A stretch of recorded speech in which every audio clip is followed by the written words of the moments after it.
Hi, today we are here with Debra Rapoport, one of the advanced style ladies that was featured in the film. She's a visual artist and I'm here in her apartment, which is amazing, by the way. I'll show you pictures. And today I'd like to ask you, Debra, what do you think is style? I think it's a personal expression. It has to come from inside. And when you're in relationship with yourself, capital S, then you're aware of how you want to present yourself to the world.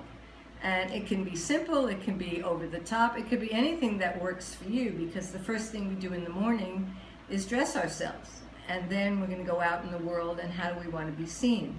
And it's not about wanting to be seen or needing to be seen. We're going to be seen anyway. So what is the expression that you want to put out there? Right, and have you always dressed like this? Were you always... Since I'm about 3, and it was encouraged. My grandmother and mother were very creative, and they allowed my sister and I to play with clothes, dress up, dance around the house, and really be creative with color, texture, layering, and I continue to do it. Yeah, you told me before that when you just put a t-shirt and jeans on, you don't feel quite like yourself.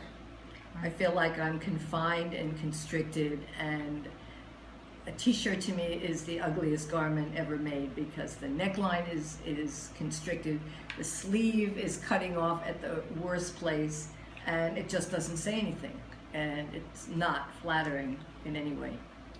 So your style hasn't really changed at all after 40, or were you dressing any differently after a certain age? Well, I've always worn hats, I've always layered, I've always worn color.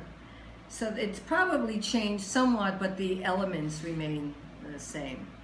I've always embellished. When I did my graduate work back in California in the late 60s, rather than just being a weaver and making a flat textile on the wall, every time I would make something, I would distort it and alter it and put it on the body. And then I said, well, then why am I weaving a rectangle? So I started making things that were three-dimensional and in different, well, very unusual materials. Like back then I even used videotape from television, and I used strawberry baskets, and I used cotton batting, and I used unusual techniques such as knotting and netting and macrame, and to get away from the flat woven surface.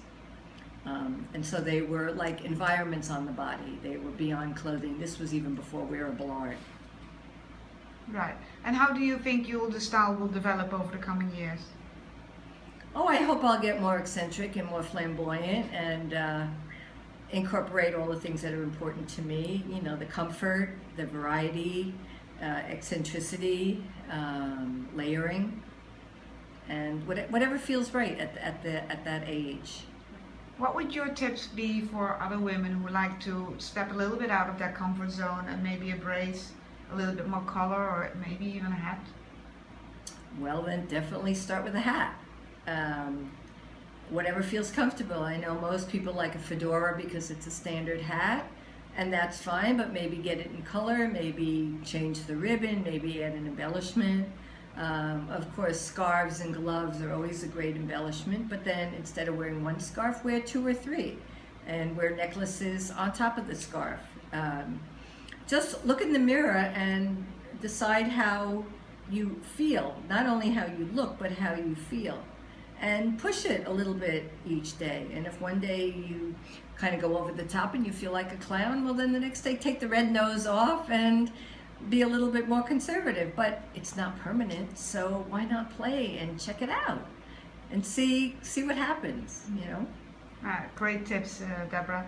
Okay, I'll put all the record, the information about you in this article, and then you will always see Debra at Advanced Style. Any other places we can find you online? Style Like You and Refinery 29, and if you just Google my name and spell it right, then a million photographs seem to pop up, thanks to Advanced Style and Ari Seth Cohen.